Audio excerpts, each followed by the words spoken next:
بسم اللہ الرحمن الرحیم۔ قرآن میں بیٹوں اور بیٹیوں کی پیدائش کے بارے میں اللہ تعالیٰ کا فرمان ہے کہ وہ جسے چاہے بیٹے دے، جسے چاہے بیٹیاں۔ اس پر میڈیکل سائنس پر ایمان رکھنے والے کہتے ہیں کہ میڈیکل سائنس نے تو اس پر زیادہ تفصیل بیان کی ہے کہ بچوں کی جنس پر ایکس اور وائی کروموسومز کی کیا اہمیت ہے اور اس پر کس کی کو قدرت نہیں ہے۔ حالانکہ یہی نظریہ 1400 سال پہلے رسول اللہ صلی اللہ علیہ وآلہ وسلم نے کھول کر بیان کر دیا تھا۔ یہ واقعہ سائنسی تحقیق سے بہت پہلے کا ہے، جب بچوں کی پیدائش کو جانچنے کے لیے کوئی لیبارٹری ٹیسٹ وغیرہ موجود نہیں تھے۔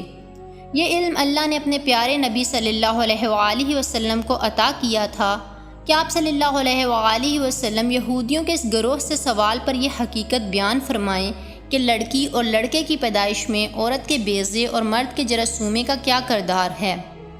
صحیح بخاری میں اس سے متعلقہ حدیث کے مطابق یہودیوں نے رسول اللہ صلی اللہ علیہ وآلہ وسلم سے اسلام قبول کرنے کے لیے ایسے سوالات پوچھے تھے کہ جن میں سے ایک سوال یہ بھی تھا۔ اب ہم پوچھتے ہیں کہ مرد اور عورت کے پانی کی کیا کیفیت ہے اور کیوں کبھی لڑکی پیدا ہوتی ہے تو کبھی لڑکا؟ آپ صلی اللہ علیہ وآلہ وسلم نے فرمایا، سنو، مرد کا پانی گاڑھا اور سفید ہوتا ہے اور عورت کا پانی پتلا اور زردی مائل ہوتا ہے۔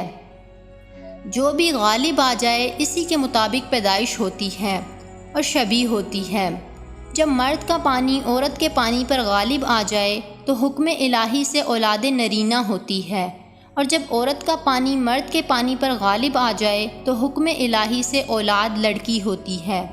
دوسری حدیث کے الفاظ یوں ہیں، جب مرد کا پانی عورت کے پانی پر سبقت کر جاتا ہے تو لڑکا پیدا ہوتا ہے، اور جب عورت کا پانی مرد کے پانی سے سبقت لے جاتا ہے تو لڑکی ہوتی ہے۔ یہ جواب سنتے ہی یہودیوں کے سردار نے اسلام قبول کر لیا تھا۔